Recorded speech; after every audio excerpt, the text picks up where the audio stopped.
C'est vraiment la poubelle. Ah, madame, il n'y a personne, c'est une impasse. Ça dépend. Donc réfléchir à un petit scénario avec cette bande son. C'est vraiment la poubelle. Il n'y a personne, c'est une impasse. Et là, il lui a dit cette phrase. Elle se met ça dans sa tête. Ou alors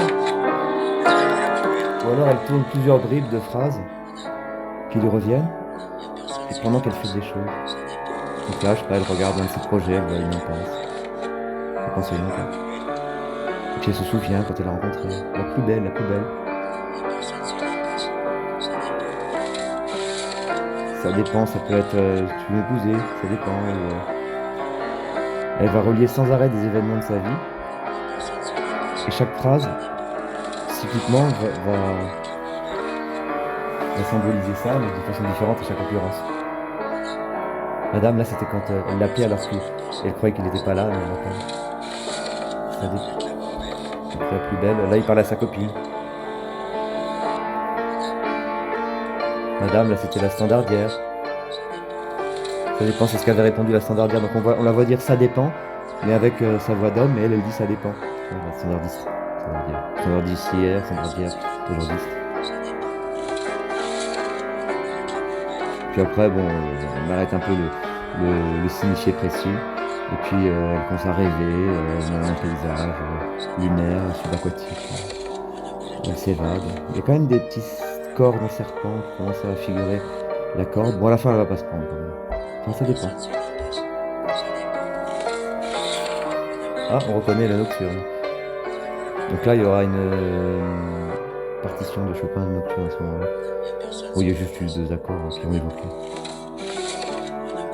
Là, elle va essayer de le rappeler. Tant que ça sonne, mais bon, elle raccroche avant. Ah, la corde du téléphone. La corde du portable. Il y a une corde sur le portable. C'est comme si le portable, en fait, il se raccrochait à un combiné spécial. En fait, on imagine une espèce d'appareil, comme un téléphone d'avant, mais avec un portable à la place du combiné. Donc évidemment, la partie qui reçoit le combiné, c'est un truc un peu plus carré, c'est comme un cercueil. Et là, un moment de silence émotionnel, vide astrale.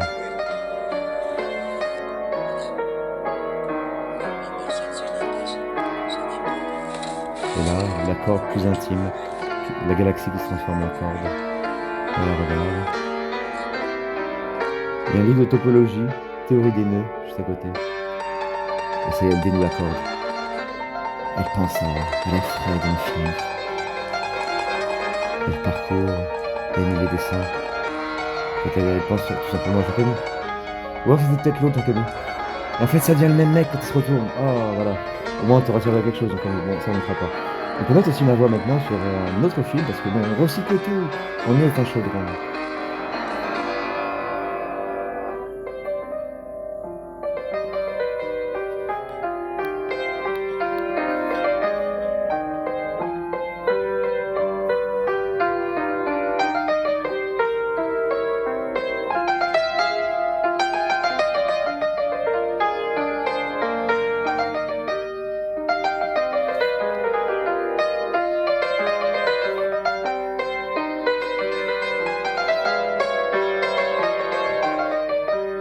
Jazz d'enfant, jazz avec parents, livre d'adultes, images, personnages.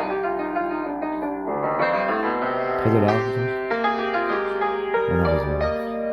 Près de l'arrosoir, un arrosé. Près de l'arrosé, la rosée du matin. Sous la rosée, le noyau. On l'arrose. Ah, elle a trébuché. Mais c'est pas grave, il est pas encore. Elle pense à ce coup de fouet de l'infini, à ce Jean Camus. Tout rose. Au blanc ferme, à ce chêne qui la libère. Dans une douce nostalgie, elle s'imagine les moments qu'elle aurait pu vivre. C'est la nostalgie conditionnelle, un nouveau mode sans doute. La nostalgie performative. Et là, il sort d'une fleur, comme un blanc, ou d'un blanc comme une fleur. Tout est possible. C'est la morale de cette histoire. Ah.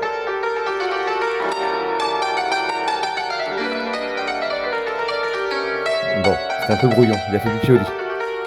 Au premier soir, c'est quand même embêtant. Heureusement qu'il joue du bac.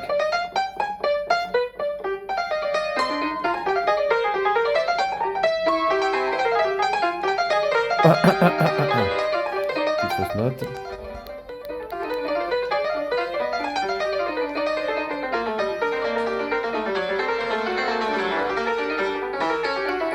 N'utilise pas ça par contre, ça. J'ai vraiment fait tout le film, on refera les... Il n'y a qu'un seul truc à refaire, parce que le reste, je vais m'accommoder de petites fautes. Là, elle l'entend parler. Je vais m'accommoder de petites fautes, comme on trébuche sur un bout de gâteau qu'on a pris pour un rocher sous l'eau. Et tel le lot qui gambade autour des bégaiements de ruisseau, on se fait à cette élocution liquide.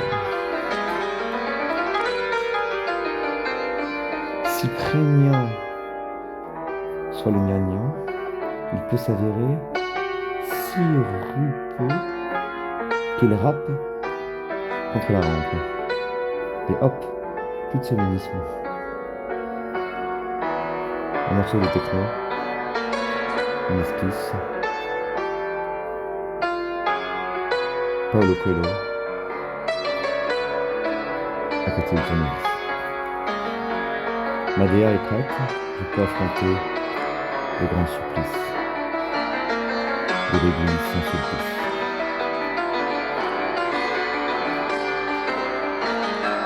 Ainsi soit-il. Je me demande si j'ai bien fait de suicider. Après tout, il est sorti d'un blanc. Bon, je vais peut-être rappeler le premier pour lui montrer comme j'ai changé. J'espère qu'il le verra, j'en ai plus rien à foutre. Allô? Chérie, tu penses à quoi? Ah, je pensais à ton blanc. Bon, je suis rassuré. Tu t'appelles Jean-Camille depuis quand? Juste pour cette histoire, c'était pour en fait... Enfin, c'était le réalisateur, le scénariste, en écrivant à sa co-autrice, et néanmoins à Nice. Il s'est pris un exemple pour figurer. D'ailleurs, là, c'est pas Jean-Camille qui a dit, c'est un autre, évidemment, de remplacer Jean-Camille par l'autre nom. Voilà, c'est compliqué, mais bon. C'est pour ça que c'est là. Il faut un peu de complication pour dénouer le nez compliqué, madame.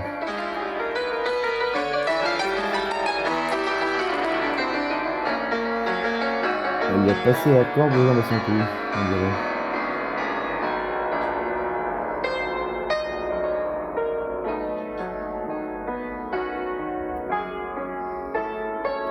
Il porte la culotte de cheval.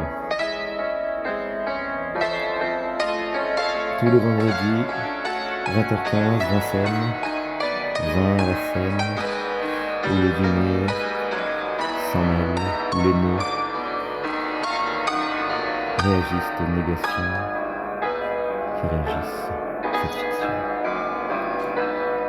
Alambics, alentours, étoiles, le jour.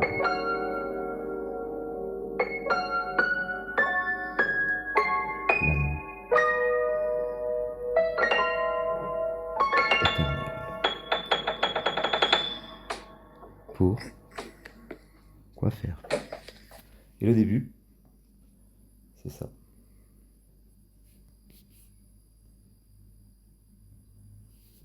Raconter la même histoire plusieurs fois, finalement. Mais c'est le bonus. Le chapitre sera... Et ça va où, ça? Ça dépend. Je vais faire un petit écho. Madame, vous êtes la poubelle. C'est vraiment la Mon poubelle. père, il me dit, Ça va où? madame, Ah, ça m'a marqué, ça, le salaud. personne, c'est une impasse. Ça dépend. Madame, vous êtes la poubelle. C'est vraiment la poubelle.